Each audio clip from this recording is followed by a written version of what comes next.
think we're good. Okay. Welcome to the Social Ninjas podcast. I am your co-host, Kyle. Join with me as always, the other co-host, my co-host, Jeremy. What is up, Jeremy? Oh, what's up, Kyle? It's been like not that long. It's good to see you.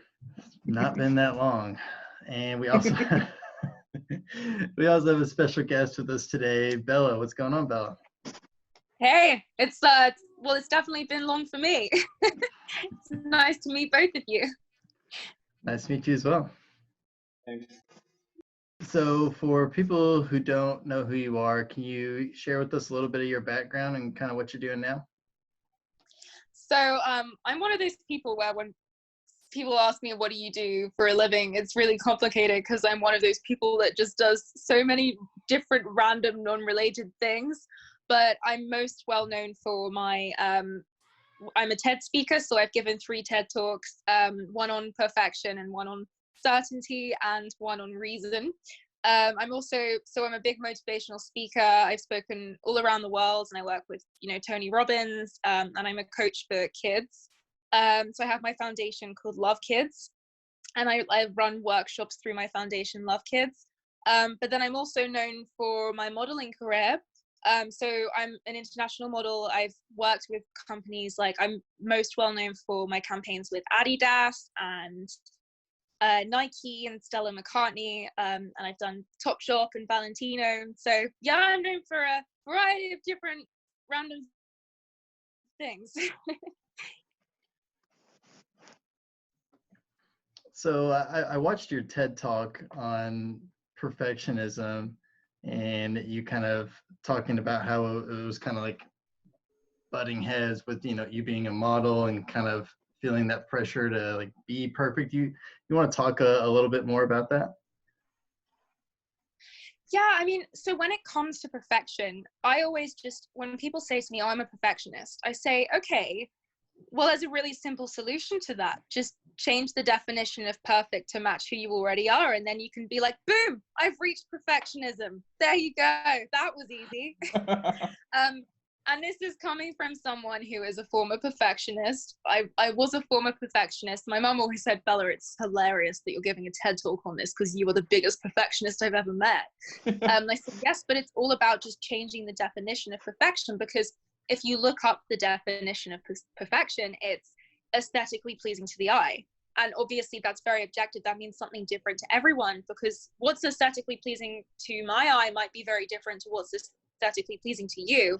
So it's all about just reaching our own conclusion and saying, I am perfect as who I already am today. And in the modeling industry, people are always striving for perfection. People are always constantly in comparison to other people. And the most important lesson that I've learned in modeling, which I think can really just be applied to anyone, is never to compare yourself to anyone else, and to only compare yourself to yourself. And what I mean by that is I always compare who I am today to who I will be in the future. I got a little bit of this from Matthew McConaughey about your future self should be your hero. Compare yourself to them. Always focus on becoming the best version of who you already are today. And that's what you can do, and just tell yourself, I'm already perfect. That's all you got to do with perfectionism. Just stop thinking that perfection is, something that you're not. You are perfect. Yeah, it reminds me of the saying, compare, despair.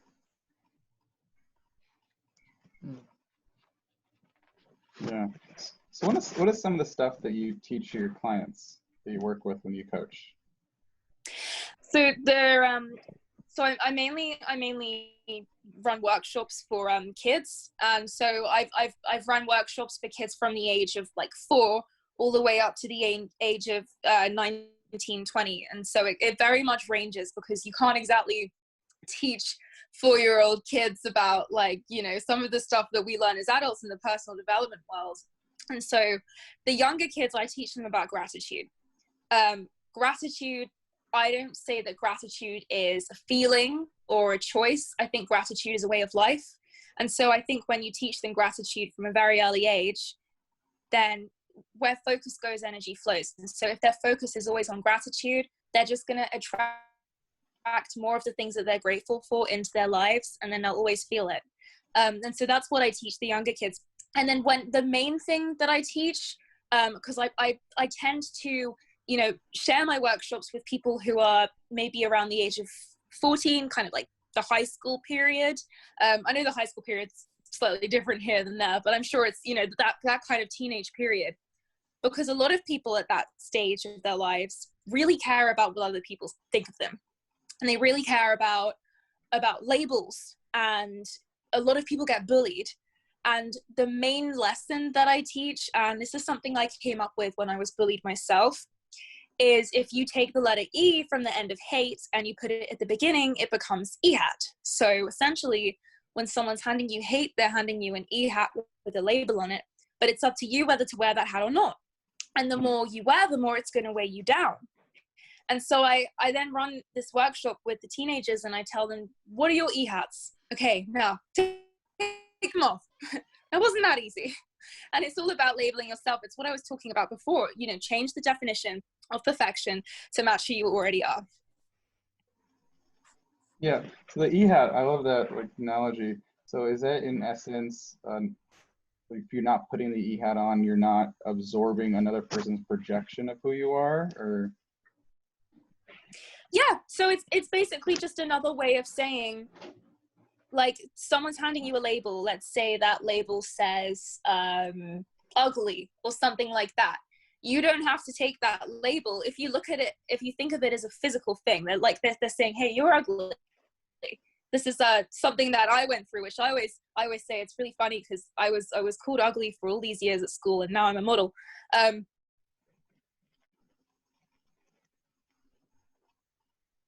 She froze. Please stand by. You froze for a second. Oh, I froze? Yeah. You said Am I back? No, I heard you. You used to say you used to get bullied, and now you're a model, and then you froze. Oh, so I was just saying, so when people would hand me labels that said ugly on them, I would just think of it as a physical thing, and I just wouldn't put that label on. So that's what it's about, yeah. Interesting. Yeah, I just think about the time when, you know, when I was younger, and I would get labeled shy a lot. And I know a lot of people with anxiety and social anxiety in particular get that label as well. So if you're receiving that label, for example, if it's shy, how do we go about reframing that or choosing not to wear it? Exactly what would we do? All right, so with things like anxiety, with things like shyness, you have to think of it as something like an away from value. That is a value that you want to move away from.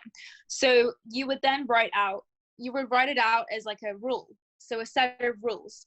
I will only feel shy when I have the false illusion that I am the type of person who people don't want to be around, or whatever shyness means to you. And that's the way that you think of it, is I will only feel shy when I have the false illusion that, and then you finish it. And I know it sounds so simple, like so oversimplified, but you make that an incantation. You say that to yourself every single day until you've internalized it. And then you just won't feel, because I feel a lot with shyness, it can very much be a choice. I, believe it or not, used to be one of the most shy people you could ever meet. And I was shy because I thought if I let out my true personality, people will judge me. And then obviously for me, shyness came, yeah.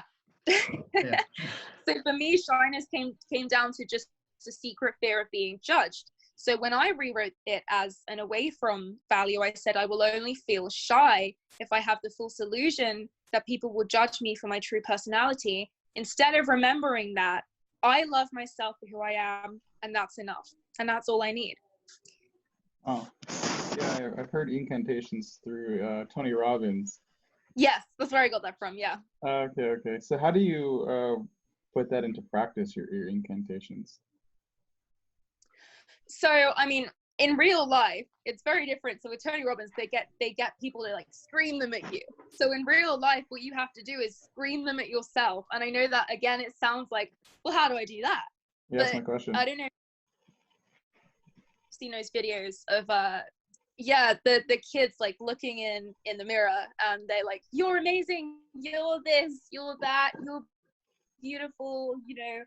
And their parents are incredible. I actually love the fact that their parents, and so it's all about literally looking in the mirror and saying it out loud. And you start off by writing it down as an awakening, then you have to say it. You have to actually memorize it. You have to learn it, citizens, and who you are. And as if you say it to yourself, it's so empowering as well. So true. Yeah. I did this challenge, and I had Kyle do this exact challenge where I made him look in the mirror for how long? It was like 5 minutes, Kyle, 10 minutes. And he had to like, I think it was 10 minutes. 10 minutes. It's so grueling at first. I gotta say all the things you love about yourself and just like talk to yourself like you're hyping your best friend up.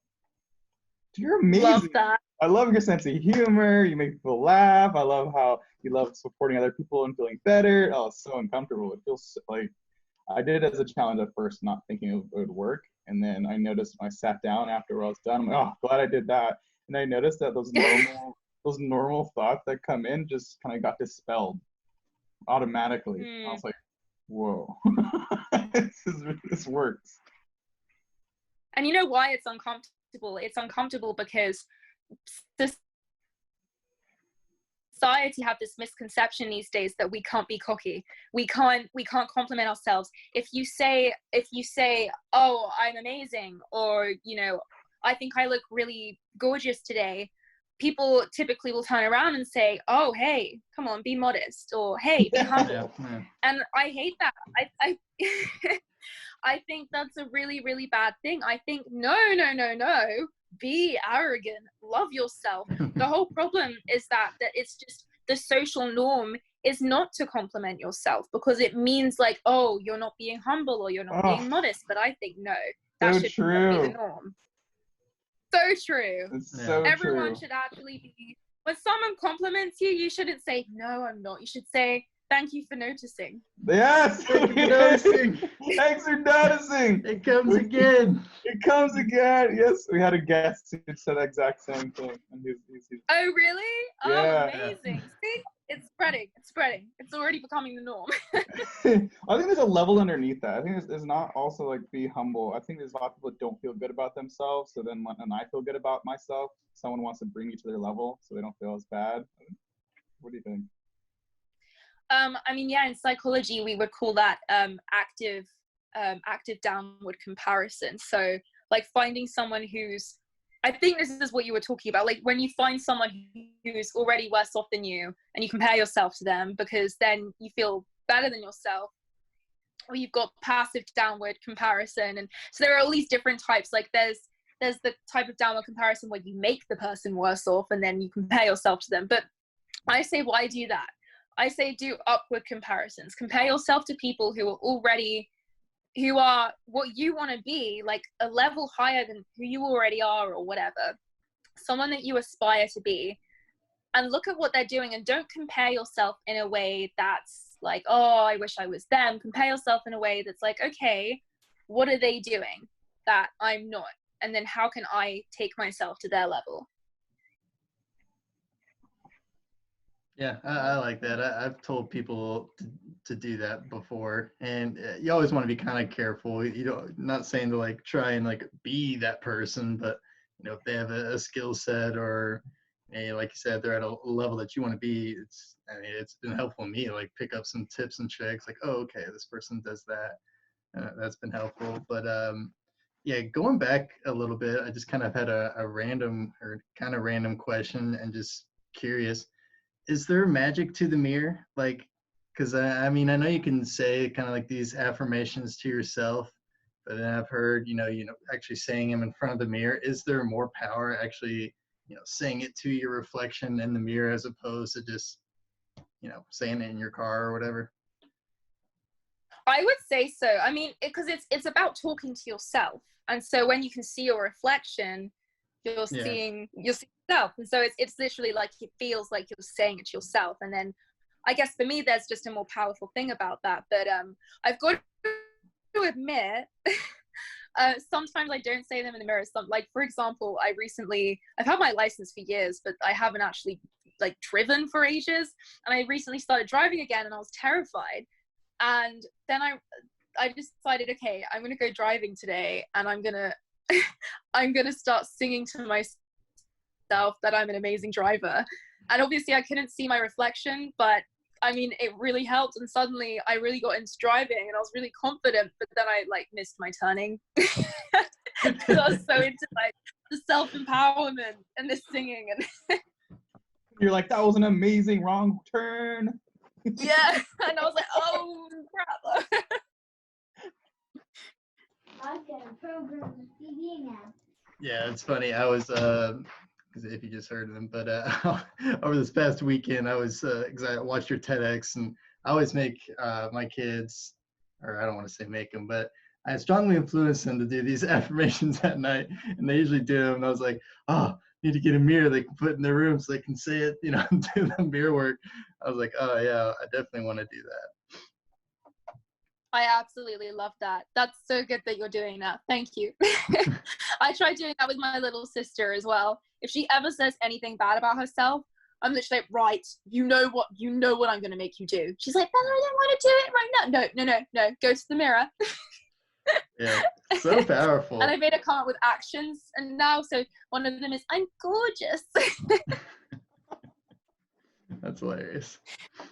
Yeah, I've walked into all sorts of things. I mean, one of the most notable ones is I walked into my 4-year-old in the living room a while ago, and she was just like singing to herself, "I'm amazing, I'm amazing." Like, that is awesome. Like, I wish I would have wish I would have known about mirror work when I was younger. I want to take it back a little bit. Yeah. I'm curious about, you talked in one of your TEDx about neuroplasticity and people doing things that are outside their comfort zone. Can you talk a little bit about that? Yeah. So, I mean, neuroplasticity, it's one of my biggest fascinations in the world, because it's all about, it's literally, yeah, it's the biological basis as to why we have no excuses not to change our behavior. And a lot of the time with personal development, people say, you know, oh, well, is there actually proof that this works? But there's scientific, biological, neural proof that this works, which is why I love neuroplasticity. So what it is, for people who don't know what it is, our brains are, think of them as moldable, like plastic or clay. So whatever we do in our environment is going to affect what happens in our brain. I have to make sure that I don't go on for hours about this because it's just so fascinating, but I'll give you an example. So something like meditation, when we meditate, our brain will rewire so that we don't, for example, have anxiety. And obviously it doesn't happen straight away, but if you keep meditating, then you will train your brain. It's all about neurons that fire together, wire together. So what you do in your environment trains your brain to then interact in the right way with your environment. And so it's incredible how far this goes. You've had autistic children doing computer programs that have then, it's all about neuroplasticity, that have rewired their brains so that they're able to interact with the world more normally. And then, I mean, the list goes on and on and on. So whatever is going on in your environment, if there's something you want to physically change about yourself and you think, I can't do that, if you train and train and train, your brain will rewire so that you're able to do that. I mean, that's a more proof of that is like taxi drivers. So originally, like before Uber and everything and Bolt and all of that, they had to learn all of the maps in London, and they had to do this massive test on getting from A to B. And so the part of their brains associated with spatial awareness was actually bigger than the parts of our brains, you know, associated with spatial awareness. And that's because they had rewired their brains just by learning these maps. So it's such an incredible thing, neuroplasticity. So how do you approach that? Like, say you want to make certain changes, like how do you talk to yourself in order to push past that resistance that your brain puts out? So I'll try and think of an example. I'm trying to think of like a an obvious example. Okay, so I knew a girl once who, well, I still know her, and she was in a wheelchair, and she wasn't in a wheelchair her entire life, but she ended up in one, something, she had an accident or something, and they told her she can never walk again. They said, no, you're never ever going to be able to walk again. And basically, she didn't even know about neuroplasticity, but she said, no way am I going to accept that. You know, she said, I'm going to do whatever it takes to be able to walk again. And so she started doing physio, and she was really, really struggling with this physio. But she just kept going and going and going and going. And eventually, as it happened, her brain just rewired, and she was able to stand on her own and actually move. And it was this really incredible moment when she did it as well, because everyone was just so shocked. No one knew she was even training her brain, like, to rewire so that she was able to do this again. But I mean, that's a physical example, but there are plenty of other examples. You know, people with, for example, my siblings have ADHD. My sister's about to start this computer training so that she no longer has ADHD. ADHD also forms. It can also form because of neuroplasticity. So, for example, someone might not have it, and then they end up playing video games all day and going on their phone, and, you know, their brain can then rewire so that they get ADHD. And so it can happen in reverse as well. That's interesting. Yeah, just the your environment kind of makes you, basically. Absolutely. Yeah. I love it. That's cool. Yeah. Kyle? Oh, I thought you had a question. All right. So what are some things you can do to train your brain? For example, we'll stick with kind of your TED talk on perfectionism.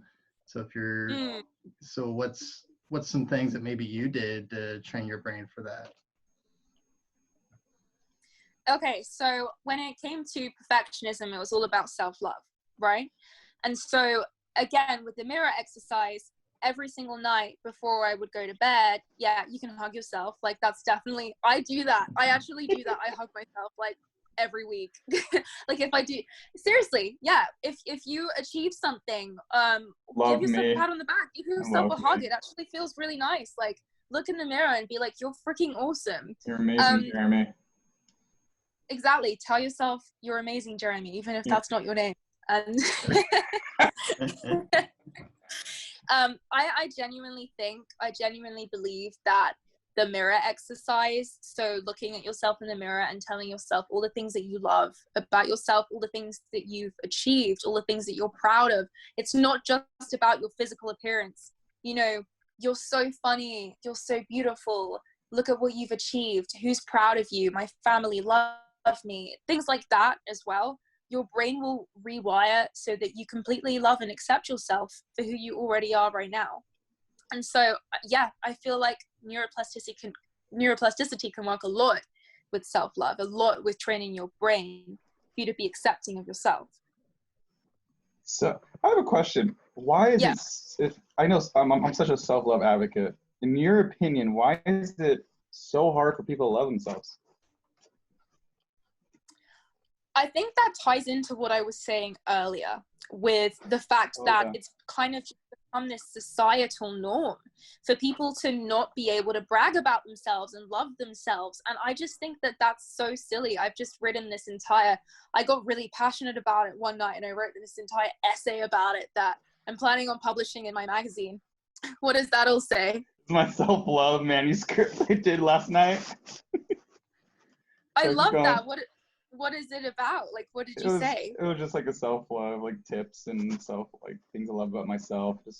I had a bunch of thoughts and I was throwing it all on like a little document. See, this is exactly what people should be doing, right? Because self-love opens so many doors. They always say that, you know, there are all these concentric circles of all the people in your life that you should love, but the middle one is yourself. You should always start with yourself, because how can you love anyone else truly if you don't love yourself? You have to have this relationship first in order to find good relationships outside the circle of yourself, right? And yeah, I just think that we need to change this societal norm of it being like arrogant, you know, to love yourself. And I don't think there's a very big difference, right, between arrogance and true self-confidence. Because someone who is constantly bragging about themselves and comes across as very big-headed, they don't actually love themselves. That's a defense mechanism.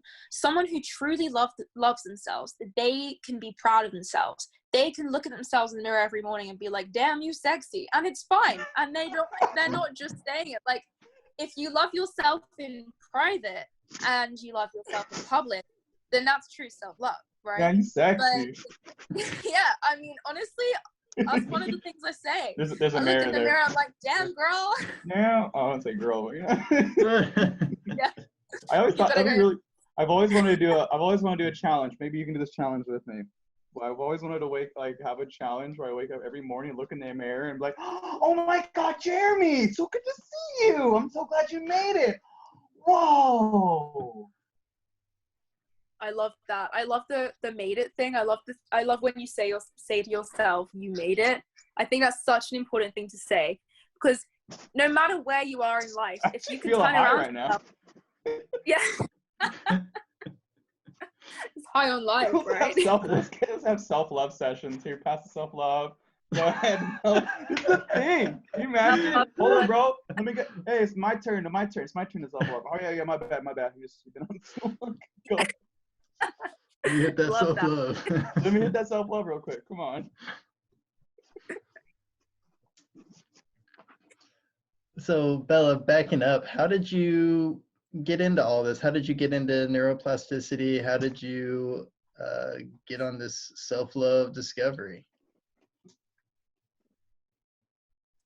So, well, two slightly different answers.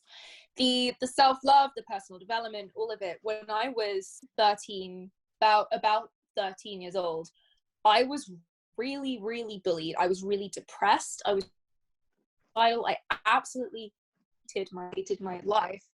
And I was very, very shy, and I was a very different person back then. And I just thought, I feel all of these things, but I don't want to feel like this. I want to change. And that's step one, wanting.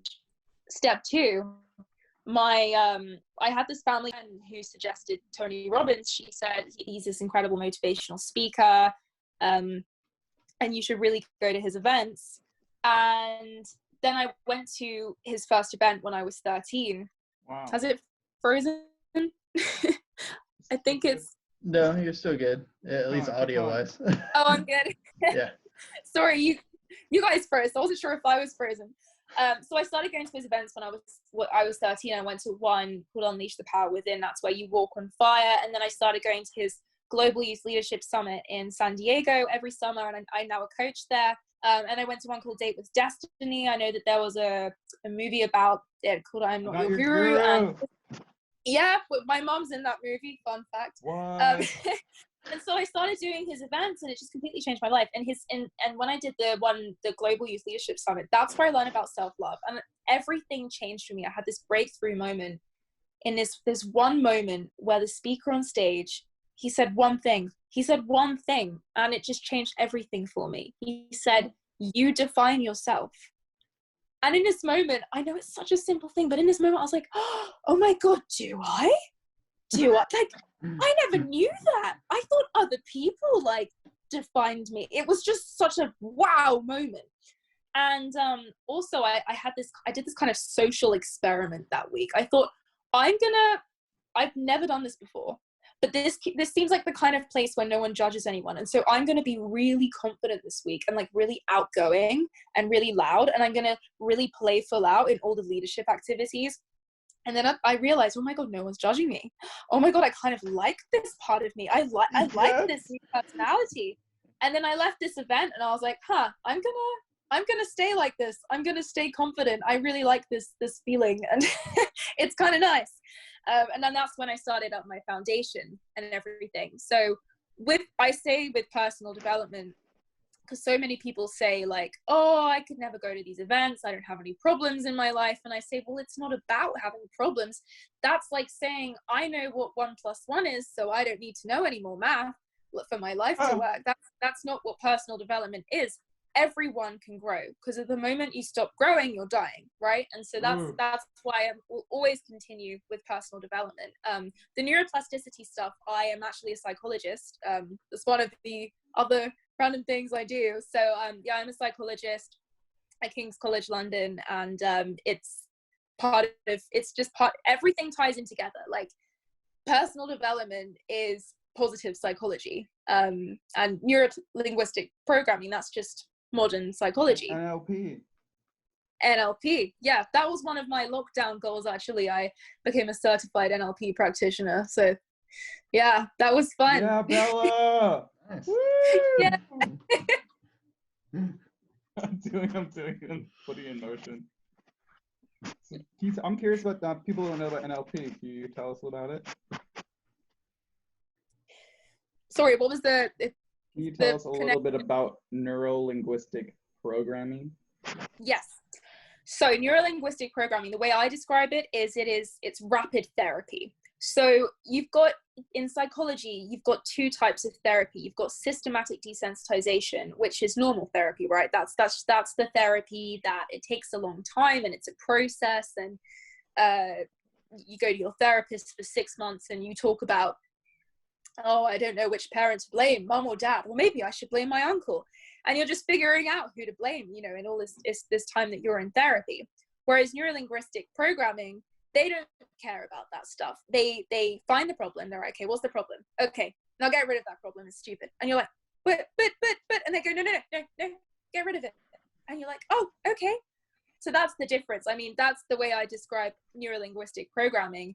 It's all about breaking behavior patterns. So you don't dive into your past experiences and try to figure out who to blame and stuff like that, and then try to find a new meaning for those experiences. You just immediately knock the problem on the head. So it's like a rapid form of therapy, and it's definitely being used more and more these days as well, which is really good. Can we do a test session right now? You're frozen. What was that? Can we do a test NLP session right now? Let's see how this works. What if? Yeah, we could definitely. Here we go. So say someone has a thought of, I'm never going to be successful. How would you do a session for them? Okay, so someone says, I'm never going to be successful. Why? Why do you have that opinion of yourself?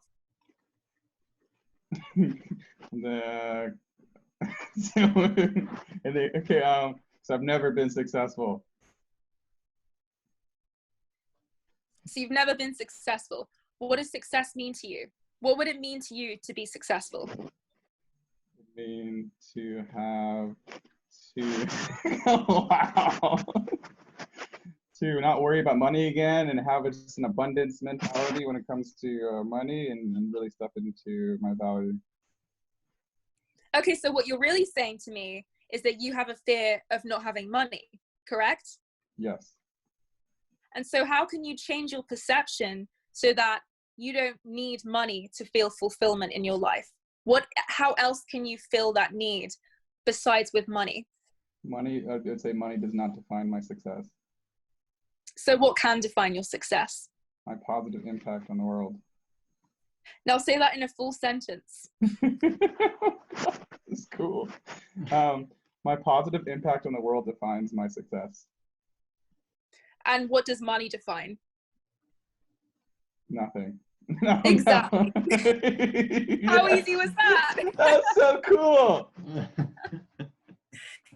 See, that's the difference, right? Like if you were in therapy, and I have nothing against therapy. I think therapy is an incredible thing.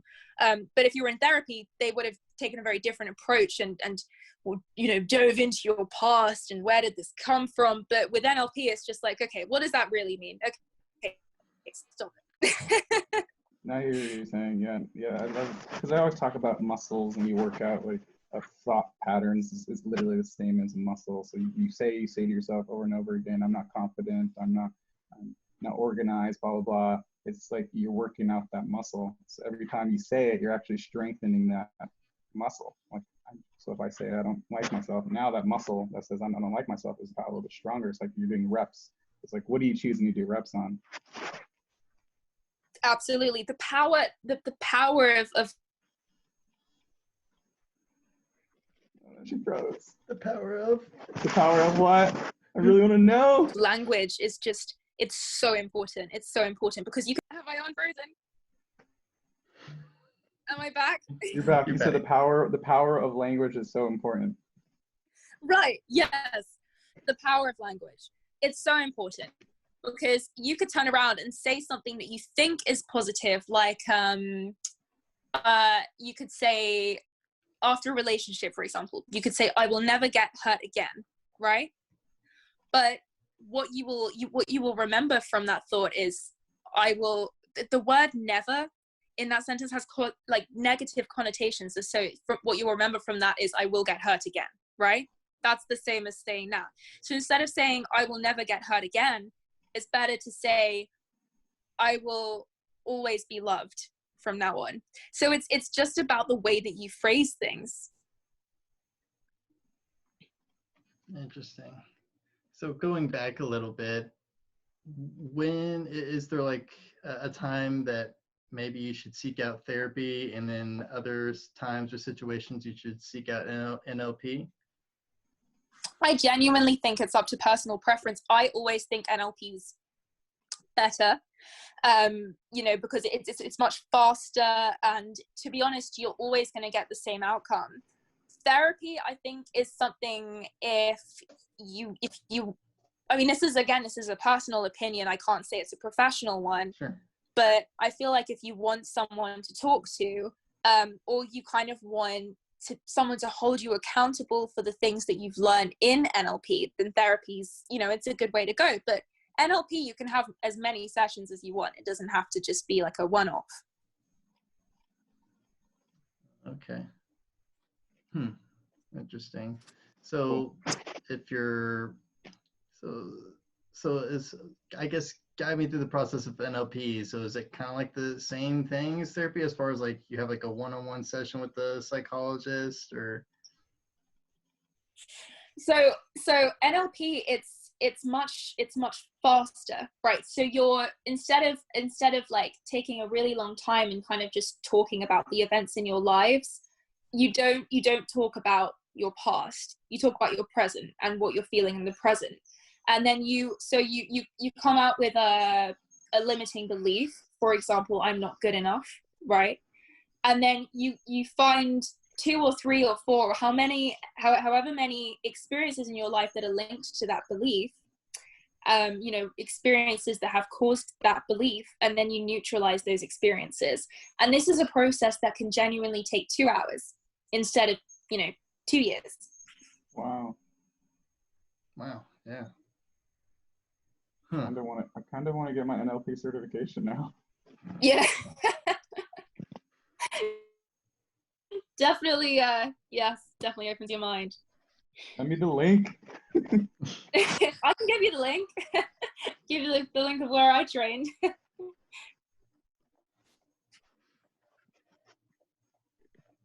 So, one question that we ask all our podcast guests is this.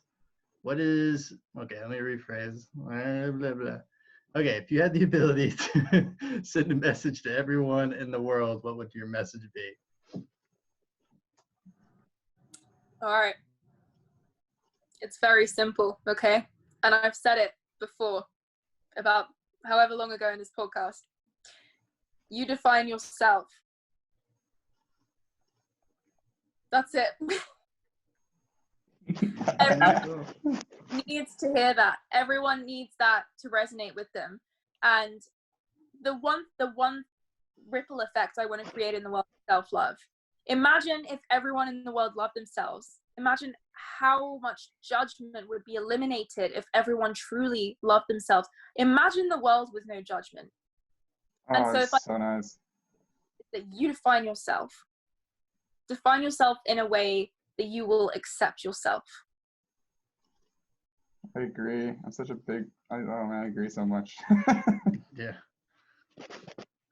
Glad we're all in agreement. We're all in agreement. I've told the story before. I think it's so amazing. Like, I've had a lady who was just so mean to me one time, and I'm like, hey, I really hope being mean to me cheered you up. I just said it really sincerely. And she's like, I'm sorry, I'm just having a hard day. So I know, I get it. I hope it helped me. Like, that proves it right there. And then I've also had it where someone says, if someone treats my friend terribly, and then they'll talk all this crap about them. Like, this person treated me like this person sucks. I'm like, wow, well, imagine how they treat themselves. It's a little bit worse than that. Yeah, no, it's very true. I mean, I can tell hurting based on the way that they treat other people. Yeah. So if someone is looking to find you on the social media, where can they find you? Well, it's pretty simple. Everything is just my name. So my name on Instagram is Bella Glanville. My website is Bella Glanville. If you type in Bella Glanville into Google, even all my TED Talks come up. And then my magazine's website, that's just motivatemag.com. Amazing. Well, I honor you for showing up and being a guest on our podcast. Thank you so much for having me. It's been amazing. It's been awesome talking to you guys.